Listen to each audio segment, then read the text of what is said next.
Baterainya dipindahinnya pakai katrol karena memang bener berat ya, 35 kg per baterai. Dan ini adalah pemasangan BMS-nya menggunakan 100 ampere hour. Dan ini adalah tes kebocoran. Cara tesnya yaitu menggunakan tekanan udara. Ada demo juga nih, baterainya dicemplungin ke air, ternyata nggak nyetrum ya, dan bener ternyata lulus IP67.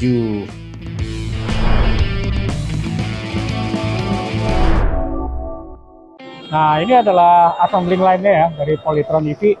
Kita akan lihat pemasangan hub motornya ya. Untuk 1 jam itu bisa menghasilkan kurang lebih 10 motor, jadi cukup cepat juga ya untuk production line-nya. Nah, ini kita berada di pabrik perakitan baterainya Polytron. Kita akan melihat seperti apa sih perakitan baterai Polytron. Bener nggak sih bahwa baterainya itu dibuat lokal di sini? Yuk, ikutin aja terus, check it out. Buat teman-teman yang belum subscribe terlebih dahulu. Jangan lupa klik tombol like dan tombol bell. Awal adalah dengan pemilihan sel-sel baterainya ya. Di sini menggunakan jenis LFP prismatik. Ini kemudian dikelompokkan berdasarkan kapasitas yang rata ya, mirip-mirip gitu ya. Dan di sebelahnya bersama dengan itu adalah persiapan untuk bus barnya atau ya menggunakan nickel plate. Dan nickel plate ini disambung-sambungkan dengan menggunakan teknologi laser welding ya. Jadi ini memang nickel plate-nya itu kan jenisnya ada macam-macam ya, panjang pendeknya. Kemudian itu nanti disiapkan, disatukan itu menggunakan laser welding.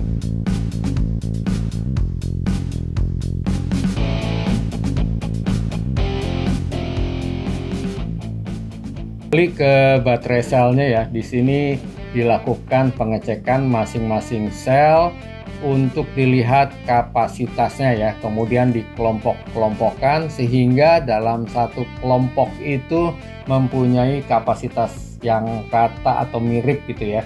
Dan kita lihat di sini untuk pengelompokannya itu dihitung, diukur per selnya. Berikutnya setelah dikelompokkan sel yang mirip-mirip atau rata gitu ya, baru dilakukan perekatan menggunakan slot tip khusus gitu ya, supaya dia satu grup ini nempelnya dengan baik gitu ya. Berikutnya dilakukan bracketing, artinya supaya si sel-selnya ini terjaga supaya tidak mudah goyang ya, menggunakan bracket aluminium, dan ini di skrup ya supaya kuat banget.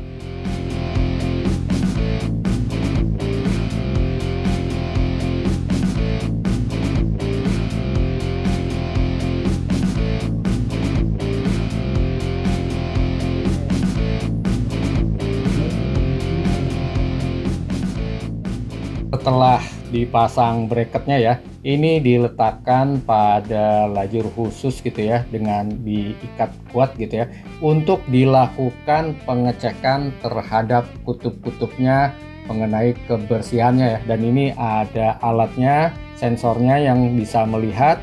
Nah, kita perhatikan di sini ya. Di foto kemudian terlihat memang ada kotor ya di bagian kutub-kutubnya.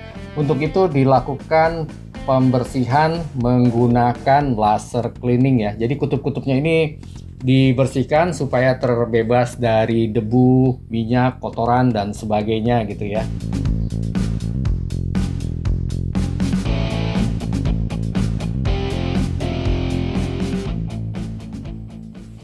Nah, untuk itu setelah ya dilakukan cleaning, kemudian dicek kembali, difoto kembali, dilihat hasilnya apakah sudah bersih, dan kelihatannya sudah bersih di sini ya. Kemudian setelah itu keluar dari jalurnya untuk dilihat secara visual dulu ya. Memang secara visual terlihat bersih. Kemudian lanjut lagi masuk ke proses berikutnya. Nah, di proses berikutnya ini adalah pengelasan ya, dan di sini pengelasannya juga menggunakan laser welding ya, menggunakan jenis laser. Dan kita lihat di sini jenis lasernya dia mengeluarkan sedikit percikan seperti api gitu ya. Jadi beda dengan yang di bus bar tadi. Di sini jenis tipe lasernya saya nggak tahu namanya, tapi itu menggunakan laser yang keluar percikan apinya. Berikutnya setelah itu keluar juga dilakukan inspeksi manual ya, dilihat bagaimana hasil dari laser tersebut, apakah sudah merekat dengan baik. Jika sudah, maka diberi tanda cek untuk mengatakan oke, ini sudah baik.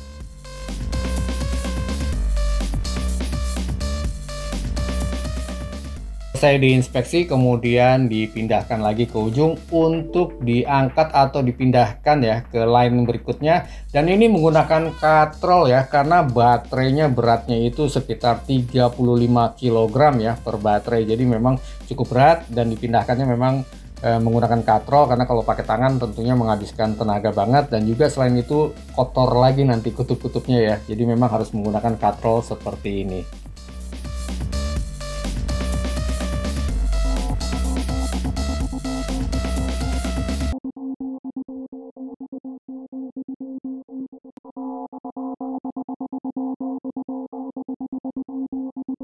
Assembling line ini adalah untuk pemasangan BMS-nya ya, dan kita lihat ini BMS-nya menggunakan 100 ampere ya, jadi memang cukup besar juga.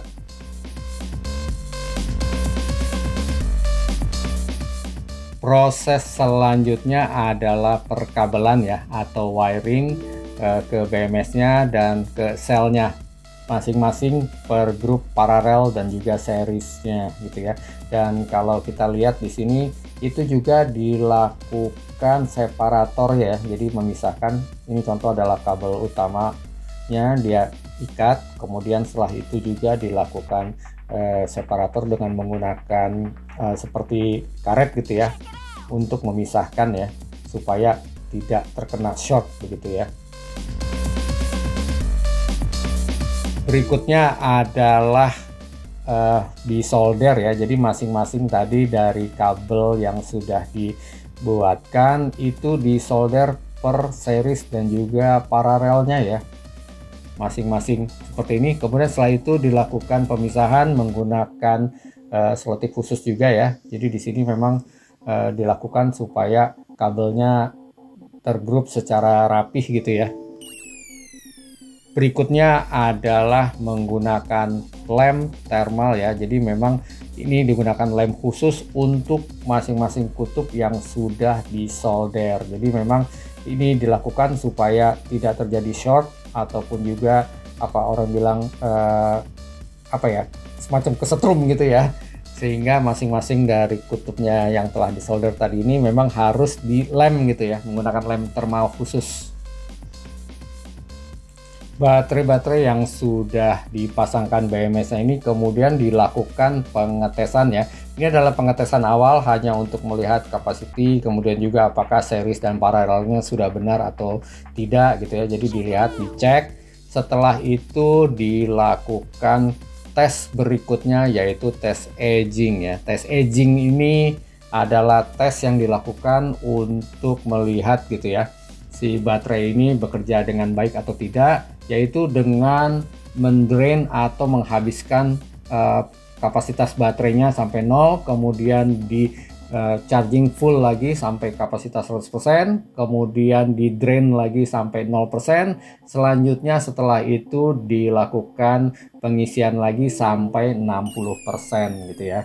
Dan ini adalah casing aluminiumnya. Kita lihat nih, casing aluminiumnya kelihatannya bagus banget ya. Ini pakai cast ya, jadi memang aluminium cast ini terlihat cukup kuat dan juga memang cukup baik gitu ya untuk dari segi pendinginannya. Dan di bagian sisi-sisinya ya, bagian sisi bawah, sisi samping dan seterusnya itu menggunakan foam khusus supaya memang baterainya itu tidak nempel sampai ke bodi ya, supaya menghindari apa ya, short atau setrum gitu ya.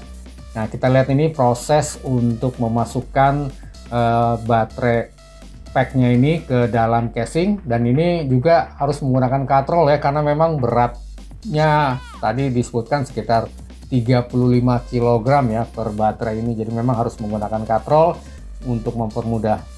Dan kita lihat di sini baterainya diletakkan dengan menggunakan katrol, dan kita lihat juga ya di sisi bawah tadi sudah menggunakan foam khusus juga di sampingnya, sehingga ini adalah teknologi yang disebut dengan floating ya. Jadi baterai selnya ini tidak nempel ke casing.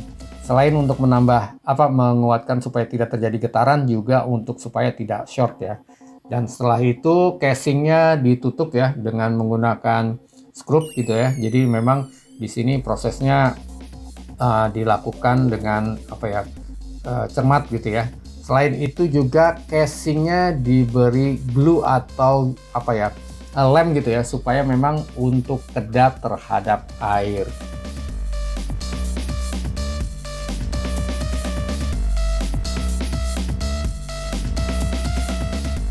Tes selanjutnya adalah tes terhadap kebocoran ya. Tadinya saya pikir tes kebocoran ini menggunakan air ya, tapi ternyata tidak, melainkan menggunakan tekanan udara gitu ya. Jadi memang baterai ini diberi tekanan udara, kemudian dibiarkan beberapa saat. Setelah itu dihitung atau dilihat kembali tekanan udaranya apakah tetap sama atau tidak. Kalau sama berarti tidak ada kebocoran gitu ya. Dan memang baterai ini sudah lulus IP67, yaitu tahan terhadap air dan juga debu.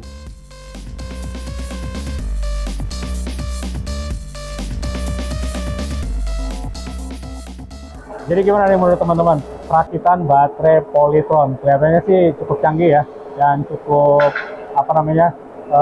profesional ya apa yang dilakukan oleh Polytron dengan baterai-baterainya ini.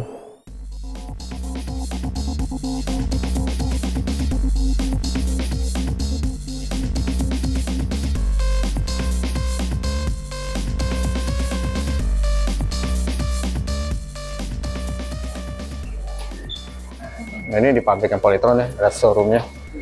Jadi motor dengan juga baterainya dan semua produk-produk Polytron nih di sini. Ini adalah showroomnya ya.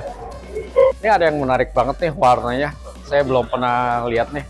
Model warnanya cukup menarik ini. Yang Fox Air-nya. Ini warnanya warna coklat-coklat kaki. Ini tapi kayaknya cuma di showroom aja ya kayaknya ya. Enggak. Tapi menarik banget ini. Nah, kemudian kalau yang ini kita udah sering lihat ya, yang warna grey-nya ini, warna abu-abunya. Wah. Selain motor, kita akan melihat nih, ini adalah baterai yang digunakan ya. Kalau kita lihat ini ada dua jenis nih. Nah, ini yang 52Ah ini yang dipakai di Fox Air ya. Ini memang baterainya gede banget, 52Ah, dan kemudian ini yang setengahnya nih, ini yang dipakai Fox S nih, 27 ampere hour ya. Jadi kita bisa melihat, dan ini adalah unit yang terbukanya nih. Ini BMS-nya sendiri pakai 100 ampere. Kemudian kita lihat di sini baterai sel seperti kita lihat di pabrikan perakitan baterai menggunakan LiFePO 4. Selnya per sel itu 27 ampere hour. Jadi kita lihat di sini semuanya terbuka dan kita bisa ngeliat isi-isi dalamannya ya.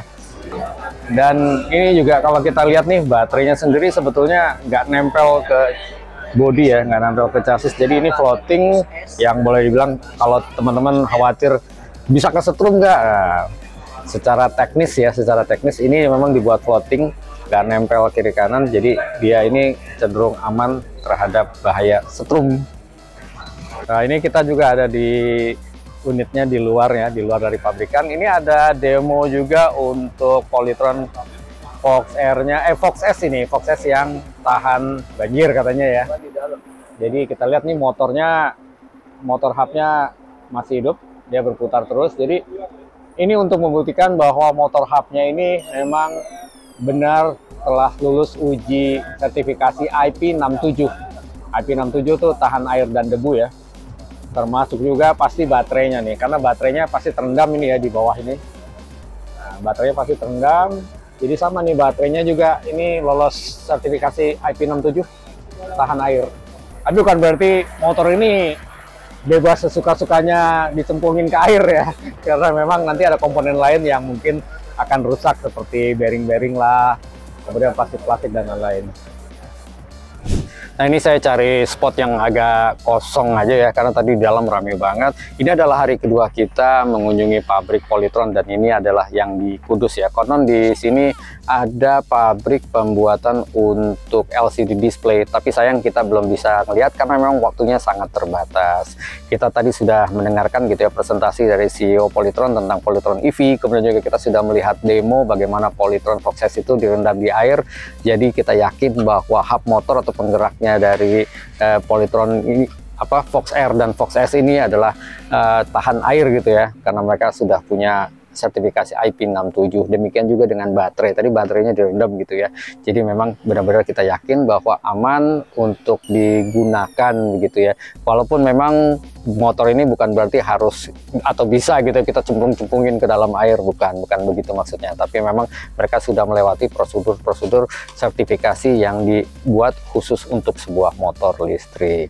Dan juga gimana menurut teman-teman tentang pabrik Polytron kali ini gitu ya? Menurut pendapat saya untuk pabrik perakitannya luar biasa, efisien, walaupun hanya ada satu line ya, karena memang sebetulnya mereka punya 2 line, tapi karena produksinya belum banyak, mereka baru menggunakan 1 line. Itu luar biasa efektif, dan juga kita lihat bagaimana setelah perakitan mereka melakukan QC yang cukup ketat gitu ya terhadap motor-motor yang sudah jadi gitu ya.